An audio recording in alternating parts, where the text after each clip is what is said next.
The state suggests that the listenership of CCFM is about 150,000 listeners.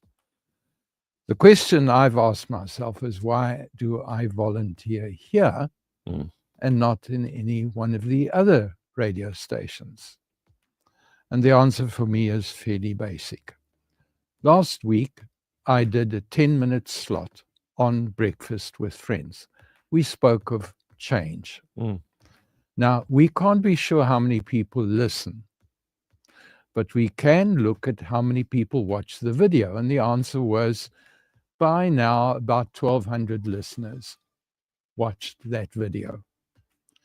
And I can estimate the issues by the number of emails I get as a result of that particular broadcast. 3 of the people who sent me emails have problems. Those are legitimate problems that they can do something about. And they've got to lay complaints with various insurers and various banks. And I've given them the guidelines of how to go about laying those complaints. And if successful, those 3 listeners will get a refund of around 250,000 rand. That is as a result of a 10-minute broadcast that they listen to.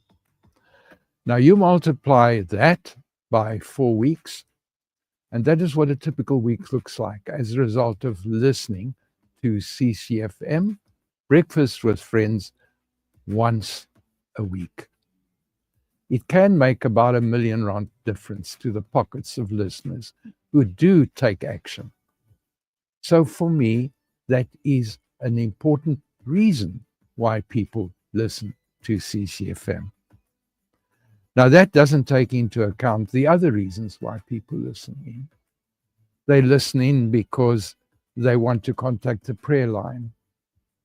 They listen in because they want to hear testimonies. That's it. They listen in because they've got family issues and they want to hear what experts are saying about those family issues. It makes a difference to our lives.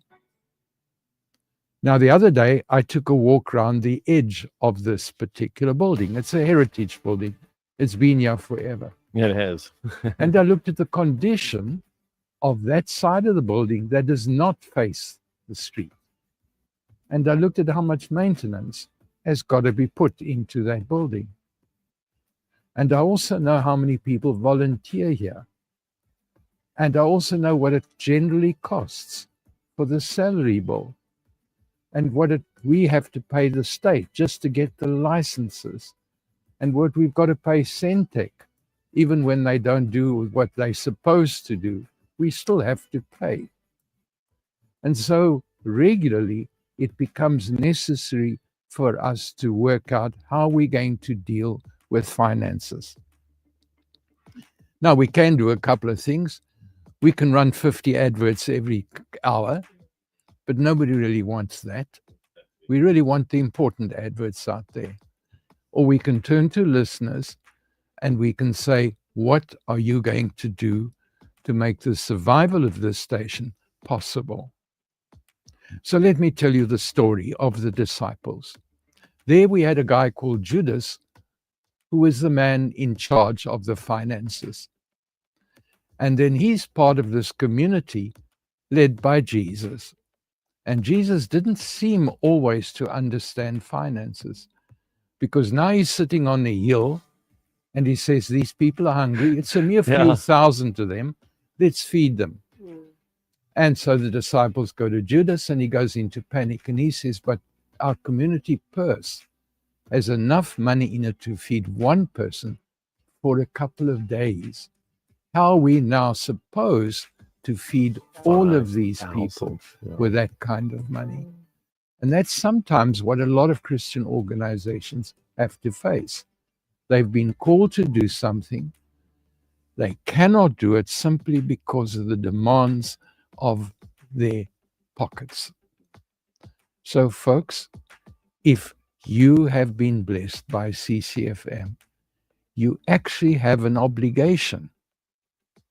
It's not a you're doing anybody a favor. You have an obligation to contribute in such a way for the sake of the other people who need that ministry. So you're not doing it for selfish reasons. You're doing it to make a difference to the lives of other people. And believe me, I've been around here for many more than 10 years now. I have had hundreds of emails from people. I've seen the difference it makes to their lives. Those people deserved the chances that they got because they listened to CCFM. And we have to continue this ministry. We cannot let it down. We cannot let it stop. And also, when we go on holidays and we can easily do what we like, we need to be aware of the fact that at this radio station, there are people who have to get their salaries from what we have. And so we have to be more generous than we are right now to make the ministry possible and to enable the people who work here to care for their families, their kids, the kids' education, all of those horrible expenses. You know how expensive it can be. So, folks, it's a matter of asking God one question: how much should I be giving? Have a good day. Sure. Thank you, Mr. Nico Kleynhans. So good always and so encouraging. Ladies and gentlemen, right here and now, once you've asked God, then please send us a WhatsApp. The number to use is 061 798 1075. That's 061 798 1075. All we need is your name, the amount that you're giving. Is it a once-off or perhaps a monthly amount? And you can give your email address as well. It's always great to have that. But Mr. Nico, thank you so much. Really appreciate it. Pleasure.